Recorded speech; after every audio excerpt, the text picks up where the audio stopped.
Boa noite, queridos, a paz do Senhor Jesus. É muito bom estarmos aqui mais uma vez, mesmo que de forma online. Nós podemos nesse domingo separar um tempo e poder buscar a presença de Deus.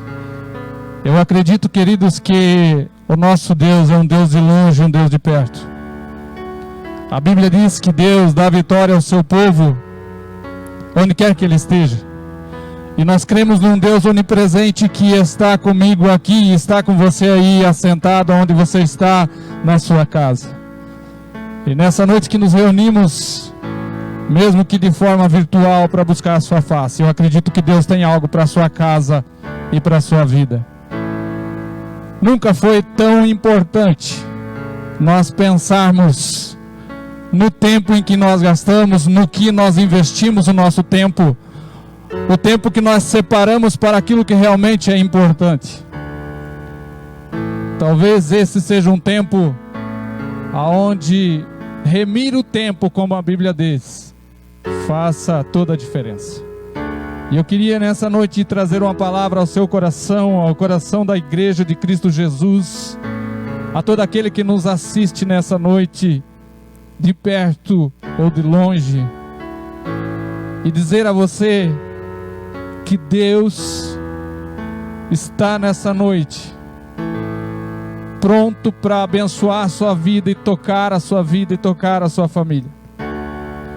Eu gostaria de falar com você, se você tem a sua Bíblia aí aberta, mesmo que você está no sofá com a sua família, ou se você tem no seu celular, eu queria convidar você a abrir a Bíblia lá em Isaías capítulo 42. Todos nós, como povo de Deus, como ser humano, vivemos tempos dos quais nós olhamos para trás e percebemos que poderia ter sido melhor, que poderíamos ter segurado com mais força aquela bênção, segurado com mais força aquela conquista que Deus nos permitiu alcançar. E nessa noite eu gostaria de conversar com você a respeito de estarmos reconquistando territórios que já foram nossos, lugares em Deus que já foram nossos, experiências com Deus que nós já vivemos, e quem sabe olhamos para trás com saudosismo, dizendo: eu já fui assim, eu já fui mais fiel ao Senhor, eu já orei mais, eu já tive mais intensidade na minha vida com Deus. E eu queria falar com você de que ainda dá tempo. Ainda dá tempo. Ouvimos agora há pouco o pastor Jonas orando aqui por um amigo nosso de ministério, pastor Samuel, que terça-feira o pastor conversava com ele a respeito das leis sobre ter ou não ter culto. Estava tudo bem, e de repente chega no celular da minha filha, que congrega com eles, a notícia de que pastor Samuel está internado com Covid e com luta pela sua saúde. Irmãos, não é tempo de perder tempo. É tempo de nós olharmos e dizer assim: ó, eu quero o melhor que a vida tem para mim nesse tempo que eu tenho. Talvez nem com muito esforço na nossa imaginação, nós imaginaríamos que 2020 o maior projeto que teríamos fosse permanecer vivos. Nunca imaginávamos que o maior projeto que eu posso fazer para a minha vida é permanecer vivo. Mas nós estamos vivendo esse tempo. E se é esse o maior projeto da nossa vida, permanecer vivos, que não seja só sobrevivendo, mas vivendo o melhor de Deus para nós, a cada dia. E eu queria ler com você então o livro de Isaías capítulo 42, a partir do verso 18. Ele vai dizer assim: surdos, ouvi, e vós cegos, olhai, para que possam ver. Quem é cego como o meu servo, ou surdo como o meu mensageiro a quem envio? Quem é cego como o meu amigo, e cego como o servo do Senhor? Tu vê muitas coisas, mas não as observa, e ainda que tens os ouvidos abertos, nada ouves. Foi do agrado do Senhor por amor da sua própria justiça, engrandecer a lei e fazê-la gloriosa. Não obstante, é um povo roubado e saqueado. Todos estão enlaçados em cavernas e escondidos em cárceres, porque são postos por presa. E ninguém há que os livre por despojos, e ninguém diz: restitui. Quem há entre vós que ouça isto e que entenda e ouça de que há de ser depois?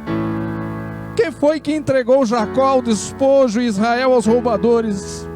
Acaso não foi o Senhor aquele contra quem pecaram e nos caminhos no qual não queriam andar, não dando ouvidos à sua lei? Pelo que derramou sobre eles o seu furor e na sua ira e violência da guerra. Isto lhe ateou fogo ao redor, contudo não o entenderam, e os queimou, mas não fizeram caso. Até aqui, irmãos, essa leitura do profeta Isaías, o profeta messiânico, que é o profeta que mais falou do servo do Senhor, do Cristo, e ele vem trazendo aqui um alerta e um lamento e um convite ao povo a abrir os seus ouvidos e os seus olhos para entender o projeto de Deus para o seu povo. O livro de Isaías é para nós, porque é um livro que se divide como nós dividimos a nossa Bíblia, 39 livros no Velho Testamento, 27 no Novo. O livro de Isaías não é diferente, é 39 capítulos falando do povo de Israel histórico, e 27 capítulos falando profeticamente da vinda do servo do Senhor, o Cristo Jesus. E aqui no capítulo 42, ele vem chamar o povo a entender de que há um projeto de Deus para a vida de todo aquele que confia no Senhor, e que esse projeto é um projeto de vitória, um projeto de conquista, um projeto de alcance, um projeto de avanço, mas que para esse projeto seja experimentado na sua totalidade, esse povo precisa dar ouvidos à palavra do Senhor. Esse clamor de Isaías, esse clamor do próprio Senhor pela boca de Isaías, é que o povo entenda que a vinda do Cordeiro, a vinda do Senhor Jesus, para nós, não é a remoção da lei, não é a remoção das ordenanças, não é a remoção de tudo aquilo que Deus esperava do povo de Israel, e hoje não mais, mas é o cumprimento. O próprio Senhor Jesus, em Mateus 5,17, ele diz assim: não penseis vós que eu vim revogar a lei e os profetas. Eu não vim para revogar, mas eu vim para cumprir. Porque em verdade vos digo que até que os céus se passem, nem um i ou um tio jamais passará da lei, até que tudo se cumpra. Aquele, pois, que violar um destes pequenos mandamentos, postos que seja dos menores, e assim ensinar aos homens, será considerado mínimo no reino dos céus. Aquele, porém, que os observar e os ensinar, este será considerado grande no reino dos céus. Porque vos digo que se a vossa justiça não exceder a muito a dos escribas e dos fariseus, jamais entrareis no reino dos céus. Você entende isso, irmãos? Os fariseus, saduceus, os escribas, eles se ufanavam, eles se orgulhavam de que eles eram cumpridores da lei, de que eles eram cumpridores de vários preceitos da palavra. Mas o Senhor Jesus agora vem dizer para esse povo que somos nós, de que Ele não veio remover aquela lei, Ele veio para cumprir. E se nós, ao aprender, não a observarmos, estamos sendo inferiores aos próprios fariseus, porque Ele diz: vocês têm que se tornar, a justiça de vocês tem que se tornar e excederem muito dos escribas. E se nós, como pregadores da palavra, ensinar também de que isso é uma coisa pequena, a lei é uma coisa pequena, os mandamentos é uma coisa pequena, porque é Velho Testamento, nós também, Ele diz: você será considerado mínimo no reino dos céus. E o que eu quero trazer para você hoje é que esse texto, ele diz que Deus planejou algo para o seu povo, informou ao seu povo, mostrou a sua vontade, os escolheu, trouxe profetas, trouxe homens e mulheres de Deus para falar da palavra e os ensiná-los. Mas mesmo esse povo ouvindo e andando com Deus, e Deus levantando homens e mulheres para profetizar e falar em seu nome, Ele diz que esse povo, em algum momento, mesmo ouvindo tudo isso, Ele diz no versículo 18, não obstante,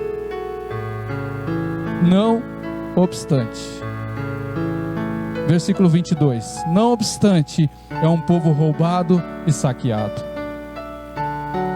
Eu quero caminhar por esse texto com você e caminhar passo a passo. Uma vez, a nossa escola de pregadores, nosso seminário, nossa escola, de onde saem os nossos pastores, lendo um livro a respeito de pregação expositiva, ou seja, uma pregação que vai ponto por ponto da palavra, e falando sobre tipos de sermões, eu vi um pregador dizer que a diferença da pregação expositiva dos outros tipos de sermões é que na pregação expositiva o sermão está no texto. Nos outros modelos de sermões, o texto está no sermão. E eu queria nessa noite trazer a você então, passo a passo nesse texto, aquilo que Deus quer para mim e para a tua vida.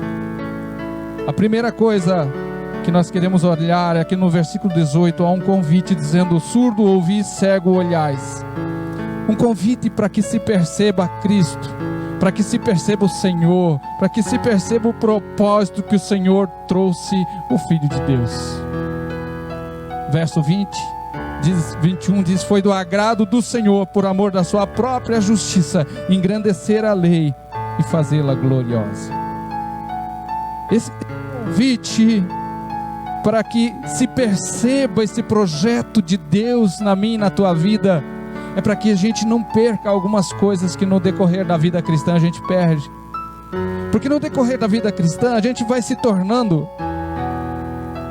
tão sabedores da palavra, que a gente corre o risco de confundir e achar que a gente está amadurecendo, e na verdade a gente está enferrujando. Porque a palavra já não causa mais impacto, a palavra já não causa mais aquele temor no nosso coração, a palavra já não nos desafia mais. Era isso que aconteceu com o povo de Israel, e agora o Senhor vem dizer assim: olha, cegos ouvi, surdos ouvi, cegos vê.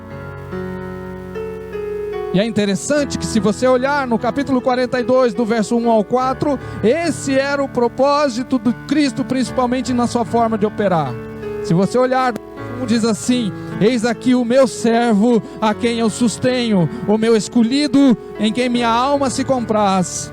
Eu pus nele o meu espírito, e ele promulgará o direito para os gentios. Ele não clamará, nem gritará, e nem ficará se ouvir a sua voz na praça. Ele não esmagará a cana quebrada, e nem apagará a torcida que fumega. Em verdade, ele promulgará o direito, não desanimará, nem quebrará, até que ponha a terra por direito, até que as terras do mar aguardarão na sua doutrina. Às vezes a gente está tão encharcado da palavra, irmãos. Encharcado, que eu digo no sentido de que a gente ouve tanto, né? Pregação após pregação, informação após informação, que parece que chega um momento em que essas informações já não nos desafiam mais. Essas informações parece que já não causam em nós o desejo de realmente ver isso se cumprir na nossa vida. Esse texto diz que o Senhor Jesus, ele veio, e quando ele encontra alguém como uma cana quebrada, ele diz assim: ele não tem prazer de quebrá-la por completo. Quando ele vem e encontra alguém que está quase se apagando na fé, a Bíblia diz que ele não é aquele que vai lá e termina de apagar. Ele não vai fazer isso. Ele veio, diz a Bíblia, para pôr a sua doutrina. Doutrina é ensino, doutrina é orientação, doutrina é instrução, doutrina é um código, um conjunto de leis espirituais e morais que a palavra traz para nós. Se nós olharmos a palavra, a mesma palavra que nós encontramos aqui para a doutrina, é Torá, a Torá de Deus, o ensino de Deus. Agora, esse povo, mesmo conhecendo o ensino, ele era um povo roubado. Deixa eu perguntar para você, irmão, e minha irmã, e você que nos ouve hoje: quantas vezes você já ouviu falar sobre perdão na sua igreja? Agora, pastor Hernandes Dias Lopes diz algo interessante. Ele diz assim: é bonito falar de perdão até que a gente tenha alguém para perdoar. Porque pense numa coisa difícil. Mas esse texto diz que essas coisas que nós dizemos assim: eu não, é meu jeito, eu não vou perdoar, eu não quero perdoar, eu não sinto de perdoar, essas coisas vão nos roubando. Porque esse texto diz que, não obstante o Senhor informar a lei e a vontade dele para o seu povo, esse povo era um povo roubado. E aqui ele vai fazer algumas pontuações no versículo 22 que eu quero ver com você. Porque esse povo, mesmo conhecendo a lei, não tinha prazer na lei. Porque ter prazer na lei não é se alegrar com a lei, sorrir com a lei. Ter prazer na lei é se esforçar para que ela se torne uma prática na nossa vida. Algumas vezes você já deve ter visto isso, e eu já vi. A gente, quando vai ler um texto bíblico em alguns lugares, o povo, quando vai ler o texto, diz assim: vamos ficar em pé em reverência à palavra.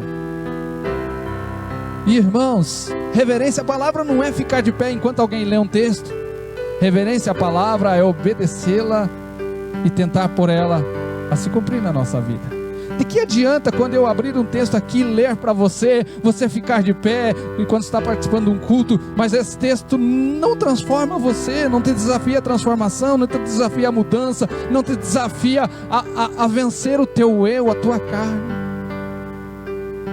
E esse texto diz que, não obstante, essa palavra não obstante, essa adversativa, marca agora no início do capítulo 22, que é um povo que, mesmo sendo escolhido, não obstante, entretanto, contudo, mesmo esse povo sendo escolhido e alcançado por Deus, estava sofrendo. E quantos irmãos nossos, quantas famílias, quantas pessoas que se intitulam filhos de Deus estão sofrendo, justamente porque essa lei é só uma lei de informação, mas que não causa transformação no seu coração. Nessa adversativa, o Senhor vem dizer assim, a primeira palavra, o Senhor diz, é um povo roubado. Consegue imaginar, irmão, um povo que era para ter de tudo, agora é um povo roubado? E a ideia de ser roubado é uma pessoa que foi tirado por despojos, foi um furto sem perceber. Você que já teve o desprazer de ter a tua casa roubada, o roubo é quando você não está vendo, é aquilo que você tem, é aquilo que você perseverou para adquirir.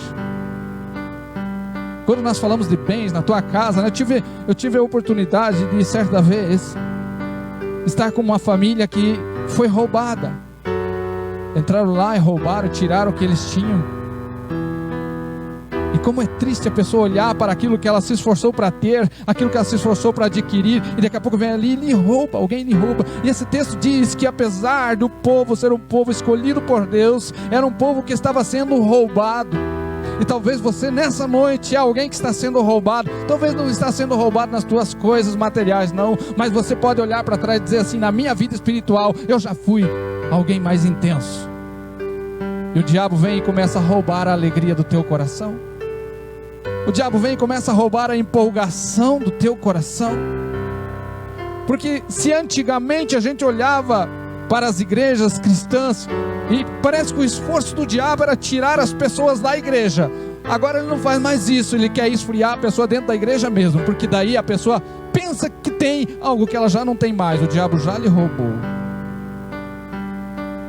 E diz esse texto, ele é um povo roubado. Ou seja, é aquela ideia de te baterem a carteira. Quantas vezes a gente ouvia alguém dizer assim: eu estava dentro do ônibus, e quando eu desci no ponto de ônibus que eu fui perceber, minha carteira já não estava mais comigo. É o diabo, o Satanás, batedor de carteira, que ele leva a tua alegria, leva a tua paz, aquilo que você já havia conquistado, quando você vê, não está mais lá. E Jesus diz em João 10:10 que o ladrão veio para roubar. Se você não cuidar, o ladrão veio para te roubar. É por isso que Deus está dizendo: gente, ouçam e vejam o que o meu filho tem para vocês, para que vocês não sejam roubados, para que vocês não sejam pegos de surpresa. Apocalipse traz um alerta para nós no que diz respeito à nossa salvação, e diz assim: guarda para que ninguém roube a tua coroa. Existe uma coroa de glória, uma coroa de salvação para mim e para você, mas a Bíblia vem dizer que a gente tem que cuidar para que isso não seja roubado. E o Senhor vem dizer no versículo 22, não obstante ele é um povo roubado, ele diz assim: roubado e saqueado.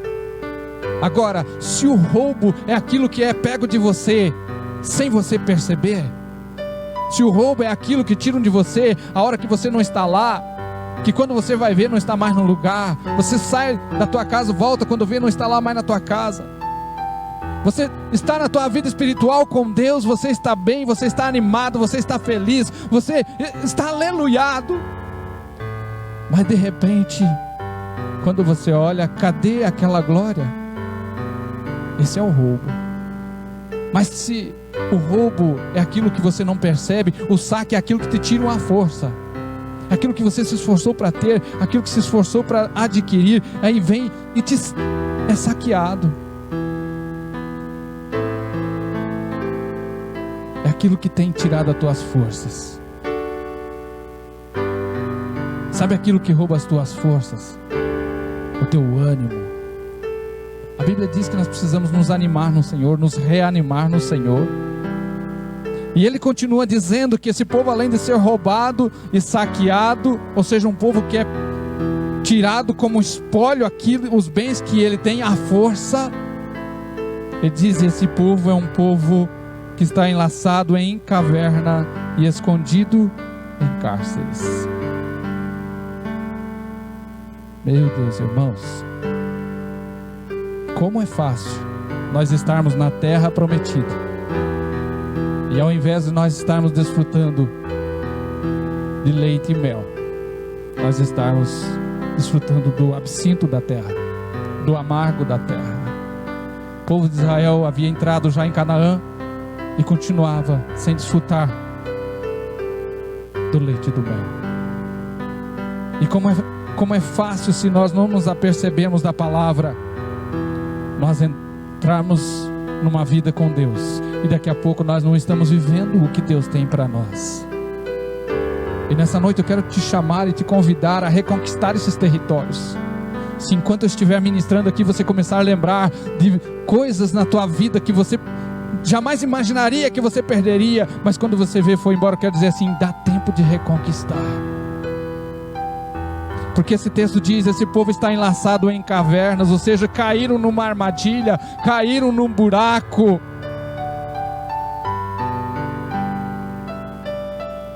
Cavernas, irmãos, enlaçado em cavernas, em cárceres, é aqueles lugares que nós entramos quando nós tomamos decisões por nós mesmos, pecados que entramos, pecados que às vezes se tornam pecados rotineiros, cotidianos e até familiares.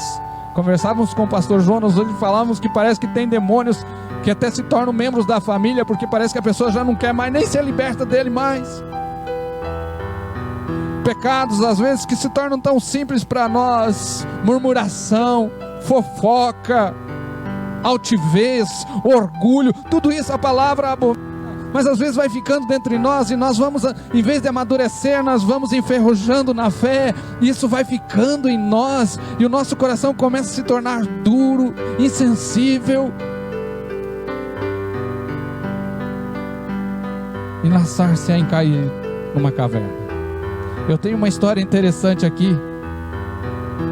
Eu não sei se você já ouviu. Se você já ouviu, vai ouvir de novo. Se não ouviu, você vai. Que é a história do demônio que soltou um burro. Não sei se você já ouviu. E diz assim: conta uma história que havia um burro amarrado a uma árvore. O demônio foi lá e soltou O burro entrou na horta dos camponeses vizinhos e começou a comer tudo. A mulher do camponês, dono da horta, quando viu aquilo, pegou um rifle e disparou. O dono do burro, quando viu o disparo, saiu e viu o seu burro morto.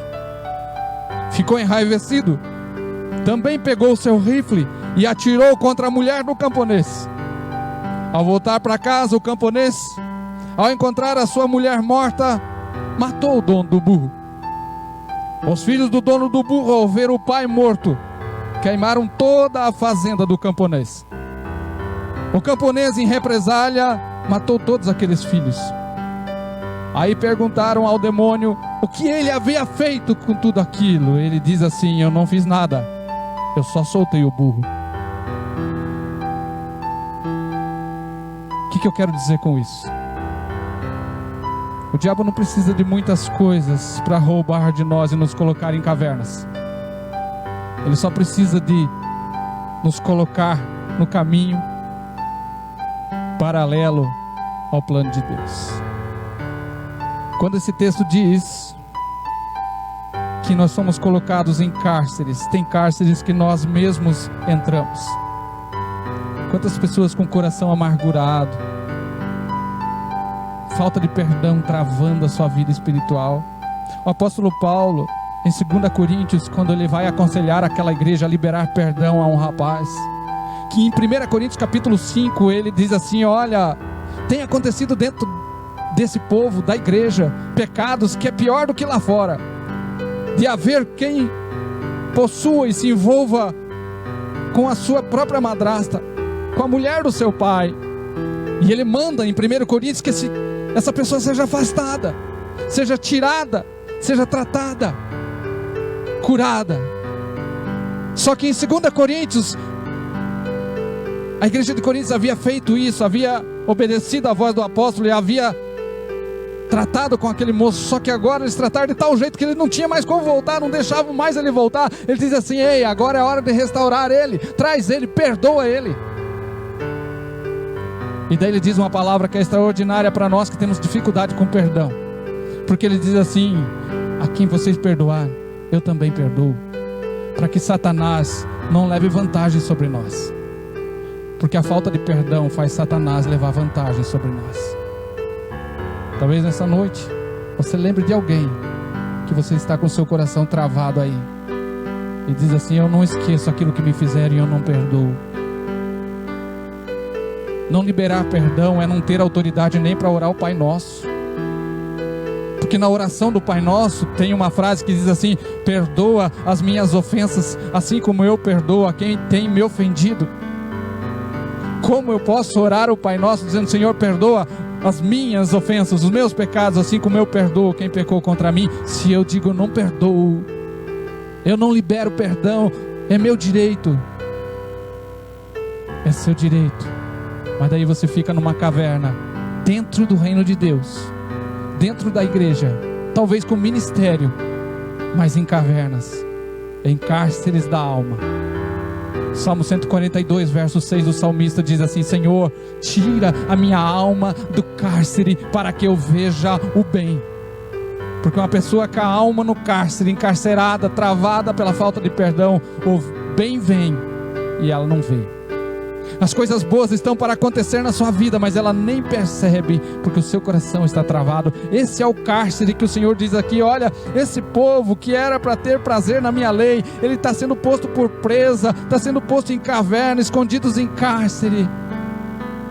E nessa noite eu quero dizer para você: é tempo, irmão, de você começar a deixar para trás aquelas coisas, ouvir o conselho do apóstolo Paulo de dizer assim: esquecendo-me das coisas que ficaram para trás, eu prossigo para o alvo, para conquistar aquilo que o Senhor preparou para mim. Porque quando nós estamos olhando para trás, nós estamos perdendo a visão do que Deus tem para nós lá na frente. Se nós fôssemos ficar olhando só para trás, nós não serviríamos no reino de Deus, e nem serviríamos para o reino de Deus, porque o nosso Cristo é aquele que mesmo recebendo martelada após martelada, naquele prego na sua mão, sendo crucificado na cruz, foi aquele que nos chamou a ser como Ele. E Ele diz assim: Pai, perdoa-lhes, porque eles não sabem o que fazem. Quando nós fazemos isso, é libertador, irmão. É libertador. É libertador que mesmo tendo passado um tempo de tristeza, de mágoa, sabe, aquele tempo em que você está com o teu coração trancado e fechado para tudo e para todos, a hora que você se desperta para liberar o perdão, a hora que você se desperta para tirar as mágoas do teu coração, você descobre que há um novo de Deus para a sua vida. Hebreus fala das raízes de amargura. Ele diz assim: tome cuidado que ninguém perca a graça de Deus, deixando crescer no seu coração raízes de amargura. Porque deixar crescer raiz de amargura no nosso coração é perder a graça de Deus. Não significa que a graça de Deus não vem sobre nós, significa que vem, mas a gente não se percebe, a gente não desfruta, a gente não aproveita. E o que Deus quer é que eu e você desfrutemos de tudo aquilo que Deus preparou para nós. Ser uma igreja vitoriosa, ser uma igreja que avança, ser um povo que avança, um povo que declara guerra contra Satanás e seus asseclas, e não contra os próprios irmãos. Ser um povo que sabe que está guerreando nas regiões celestiais contra potestades que querem destruir a igreja, que querem destruir as famílias, que querem destruir os casamentos, os relacionamentos familiares. E aí você entende que a palavra de Deus é cura para nossas almas. Eu gosto de um texto de Isaías capítulo 1, quando ele diz assim, que aquele povo era um povo que estava cheio de feridas, que não havia sido passado a óleo. Era um povo cheio de feridas, que não deixava a unção tomar conta. O óleo fala da unção, mas era um povo que Deus amava, assim como ama a mim e a você. Saiba, você é amado por Deus. Quem sabe você está trancado, não quer sair do seu quarto, mas Deus te ama aí, porque o texto diz, Ele não vai esmagar a cana quebrada e não vai apagar a torcida que fumega. Talvez você hoje está quase se apagando, mas Deus diz, ei, eu vou soprar sobre você o Espírito da vida. Por quê? Porque o nosso Deus tem prazer em nos restaurar. Não perca tempo. Não perca tempo trancado nas tuas emoções. Não perca tempo encarcerado, sabe, confinado, com o coração endurecido. Porque quando ele diz estão escondidos em cárceres, ele diz eles estão confinados como prisioneiros, enrijecidos no seu coração. Agora, não é estranho, irmãos, como igreja de Deus, como igreja de Cristo Jesus, se há uma palavra profética do Cristo que nós escolhemos servir, de que Ele veio para libertar os cativos, para retirar do cárcere, para tirar, Ele diz assim, óleo de alegria em vez de cinza. E não é estranho que às vezes nós encontramos irmãos que não conseguem sair das cinzas. O óleo da alegria parece que não chega. Sabe por quê? Os cárceres da vida estão nos encarcerando e nós não deixamos o Senhor nos libertar de nós mesmos. Nessa noite eu quero te chamar a reconquistar territórios. Você lembra como você se converteu? Eu lembro. Você lembra como o Senhor te alcançou? A alegria que era. Primeiro dia de conversão. Pensa num dia assim. Primeira ceia do Senhor. A canção Alvo Mais Que a Neve eu nunca mais esqueço, porque foi a primeira ceia que eu tomei há quase 20 anos atrás.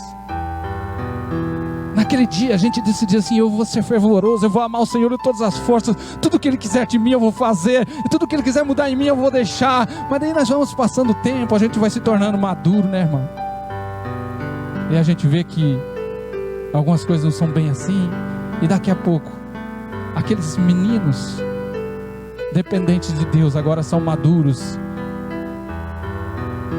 a tal ponto de que Deus não pode mais dizer, eu quero mudar isso aqui. Hoje eu quero chamar você a uma mudança com Deus, porque esse texto diz que eles estavam escondidos em cárceres, porque eles mesmos haviam escolhidos. Prisioneiros das circunstâncias que os assaltavam, agora os mantém cativos, porque preferiram empurrar para debaixo do tapete aquilo que deviam resolver. Quantas vezes isso acontece conosco? Deixa para lá.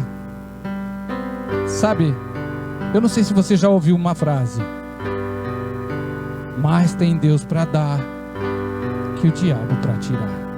Irmão, essa frase é demoníaca, porque nós somos o que? Atravessadores de bênção, que Deus dá a bênção e nós só ficamos pegando daqui e passando para lá.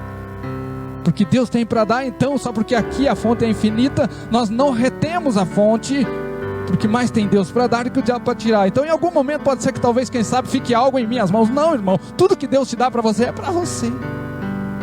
Se você se posicionar em Deus, a Bíblia diz que o maligno não te toca. O maligno não te toca. Eu queria nessa noite desafiar você a reconquistar alguns territórios com Deus, porque Deus está dizendo aqui, ó, esse povo, não obstante, ele é saqueado, e ele faz um lamento, que é o lamento que tem que ter em nós, um sentimento de inconformidade. Eu sempre brinco que tem uma música sertaneja de uma dupla que dizia assim, o nome da música: tá ruim, mas tá bom. Esse sentimento de conformismo, sabe, de conformidade. As coisas poderiam estar melhor, mas como tá mais ou menos, tá legal. Não, irmão, o Senhor, nosso Deus não é um Deus de mais ou menos, nosso Deus é um Deus de excelência. Se ainda não está na excelência, nós podemos crescer e melhorar a cada dia. O grande problema nosso é que às vezes nós pegamos a nossa vida espiritual e em vez de olhar para Cristo, que é o nosso alvo e modelo para se tornar, nós olhamos para aquele que está quebrado e destruído, talvez para o casamento que está esmagado, talvez para a família que está esmagada, e diz assim: eu não estou tão ruim, porque olha lá o fulano como está.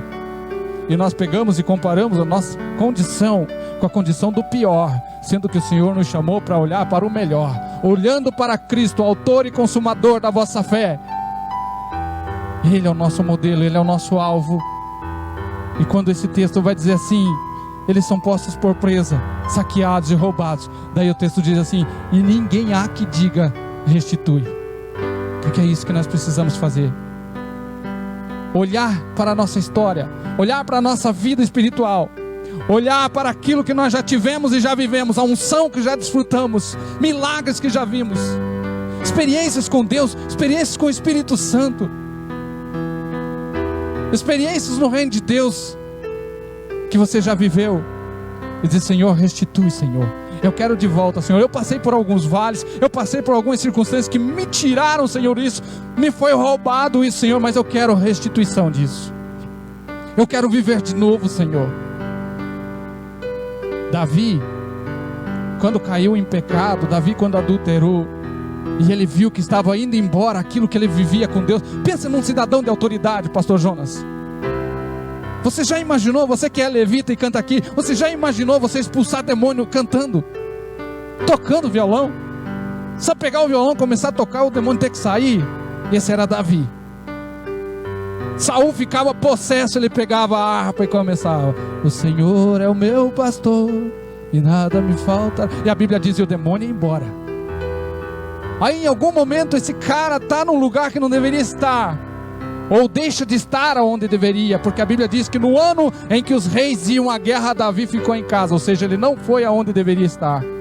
E agora ele olha da janela, tem uma mulher se banhando, e ali ele cai em adultério. E quando ele cai em adultério, a unção vai embora, porque não tem, irmãos, não tem. Nós sabemos disso.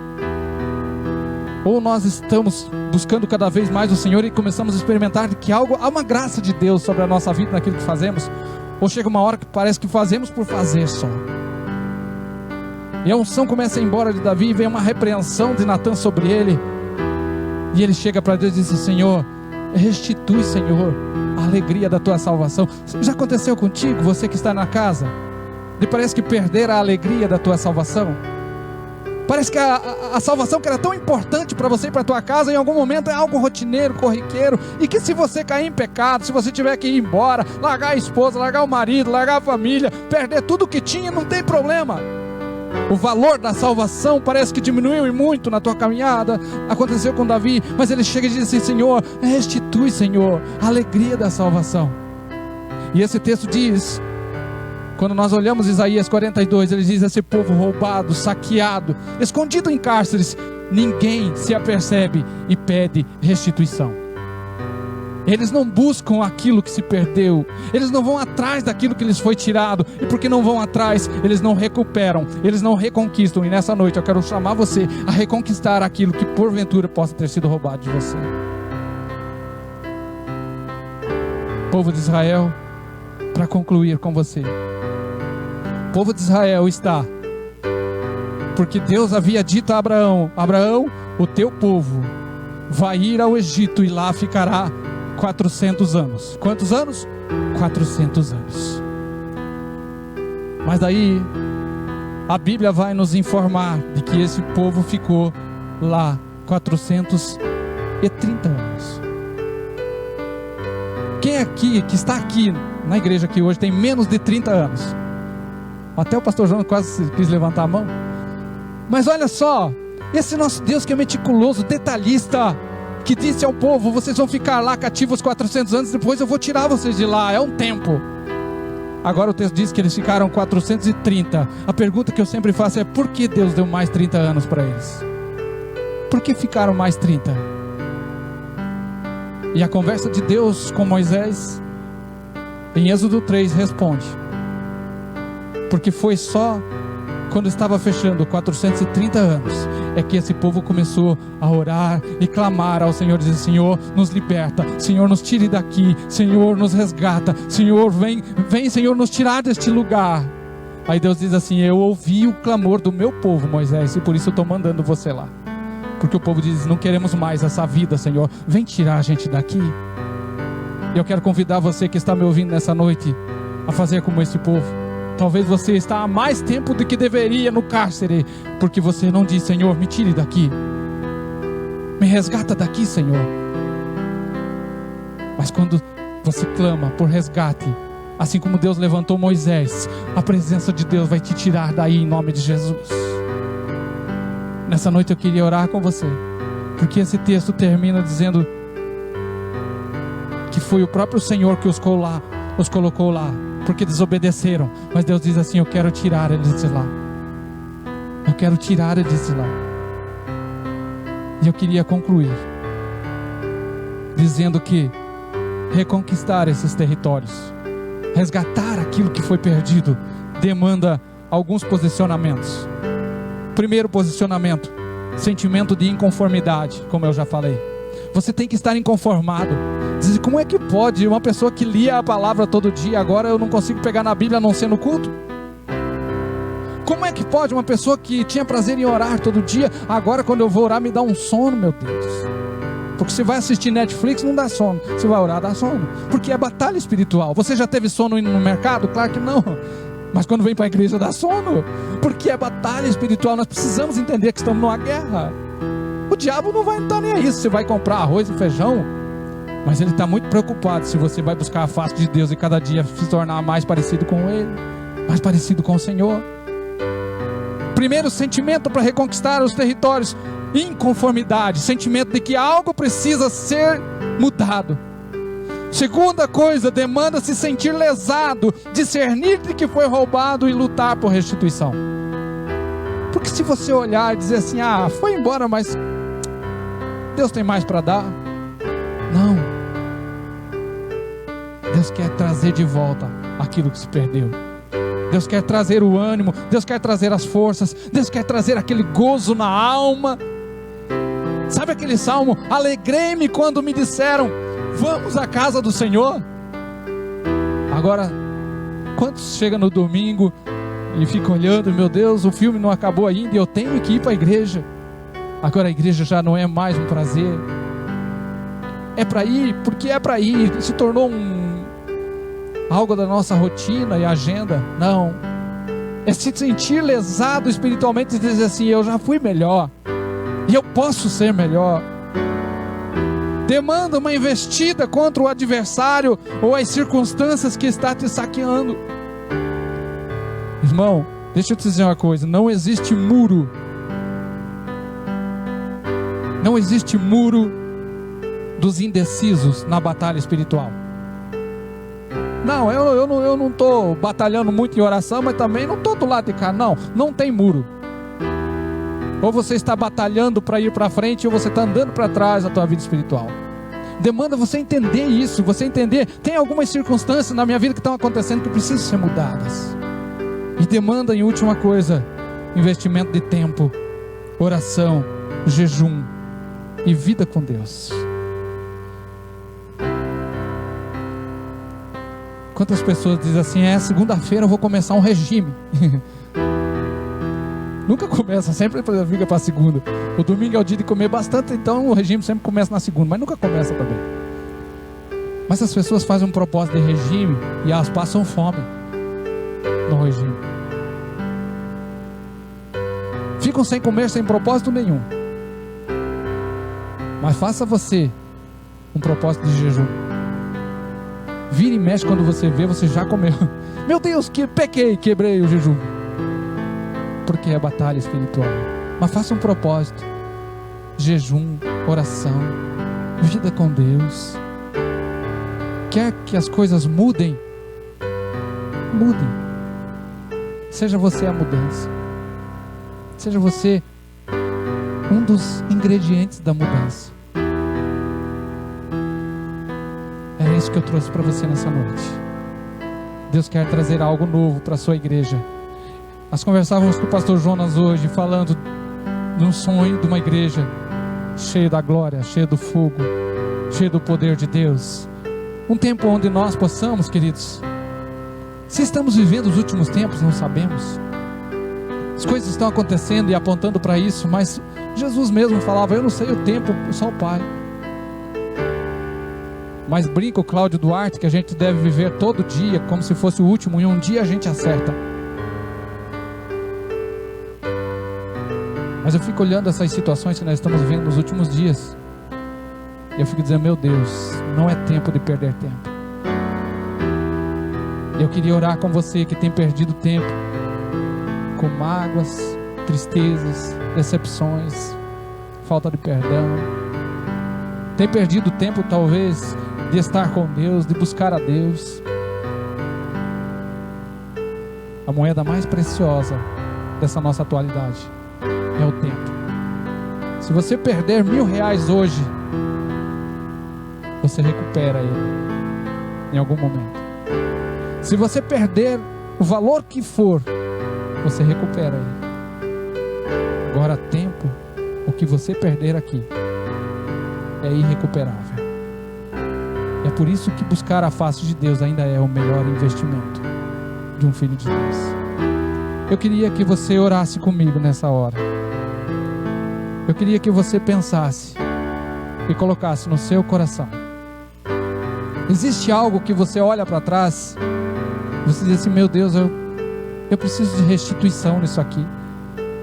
Restituição na minha família, restituição no meu casamento, restituição na minha vida profissional, restituição de coisas que eu deixei embora e nem lutei.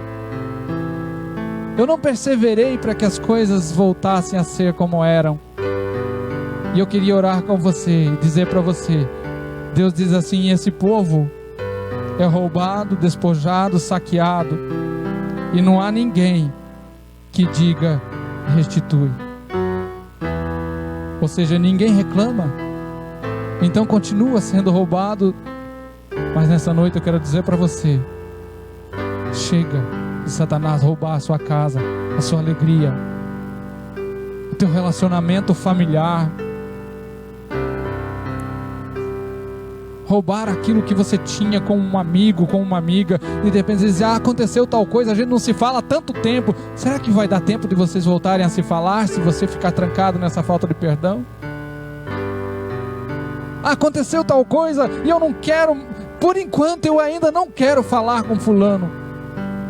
Será que esse por enquanto não é um tempo demais para o tempo que nós estamos vivendo? Esse texto diz, versículo 6, eu, o Senhor, te chamei em justiça, tomei-te pela mão e te guardarei, e te farei mediador de uma aliança com o povo e luz para o gentio, para abrir os olhos dos cegos e para tirar da prisão o cativo e do cárcere aqueles que jazem nas trevas. Esse é o Cristo que nós viemos adorar aqui nessa noite, que você está aí buscando nessa noite. Ele veio para tirar da prisão o cativo e dos cárceres aqueles que estão em trevas. Se você puder ir na sua casa, curve a sua cabeça, vamos orar. Se você lembrar de alguém nessa hora enquanto estávamos ministrando, se você lembrar de alguma situação que você se sentiu roubado, saqueado, peça ao Senhor: Senhor, me ajuda a voltar a ser o que eu era, a ser quem eu era.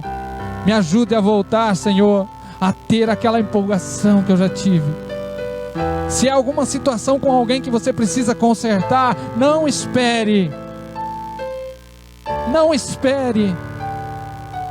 Porque Deus quer te ver reconquistando, buscando de volta aquilo que te foi roubado.